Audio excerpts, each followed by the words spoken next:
नमस्कार फ्रेंड, आसतु महाप्रभु श्री जगन्नाथ विषय किछि जानिबा। प्रथम क्वेश्चन, चारि धामर नाम कौन? उत्तर बद्रीनाथ, रामेश्वर, द्वारका, श्री जगन्नाथ। बद्रीनाथ उत्तराखंड, रामेश्वर तमिलनाडु, द्वारका गुजरात, श्री जगन्नाथ धाम ओडिशा।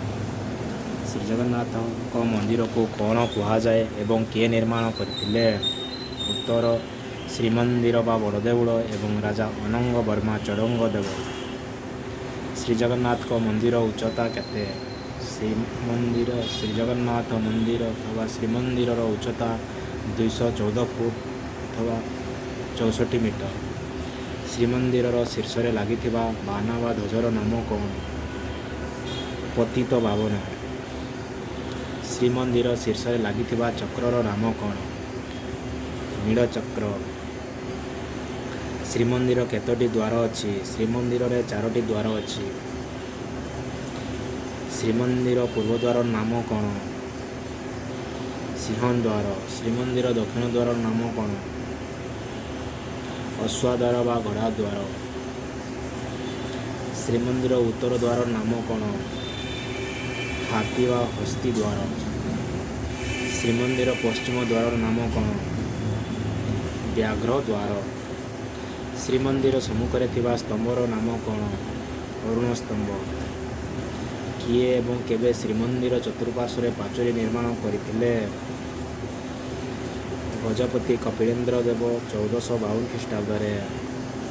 श्रीमंदिर चतुर्पार्श्वर पाचोरी नाम कौन? मेघनाद पाचोरी। मेघनाद पाचोरी दैर्घ्य प्रस्थ उच्चता केते? उत्तर दैर्घ्य 665 फुट, प्रस्थ 640 फुट, उच्चता 22 फुट, स्थाने स्थाने 20 फुट। रथयात्रा केवे अनुष्ठित हुए? आषाढ़ शुक्ल द्वितीय तिथि दिन पालित होता है। ताहाको मध्य घोष यात्रा कहुए।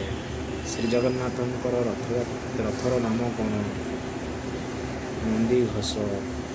बलभद्र रथर नाम कौन? तालध्वज। देवी सुभद्रा रथर नाम कौन? देवदलन। श्रीमंदिर केतोटी पहाच किए निर्माण करथिले? 22टी एवं राजा भानुदेव निर्माण करथिले। मेघनाद पाचोरी भीतर पटर पाचोरी नाम कौन? कूर्म पाचोरी।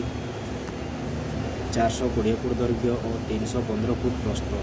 श्रीमंदिर गर्भगृहर आकार केते? श्रीमंदिर गर्भगृहर आकार उभय लंब प्रस्थ 30 फुट लेखाएं, उच्चता 48 फुट। अरुण स्तंभर उच्चता केते? 33 फुट 8 इंच। अरुण स्तंभ केउठारु कहार शासन समय अणाई सिंहद्वार सम्मुखरे स्थापित होइथिला? कोणार्क सूर्य मंदिर द्वितीय दिव्य सिंह राजत्व काल केउं सागर कूल पूरी रही? बंगोपसागर।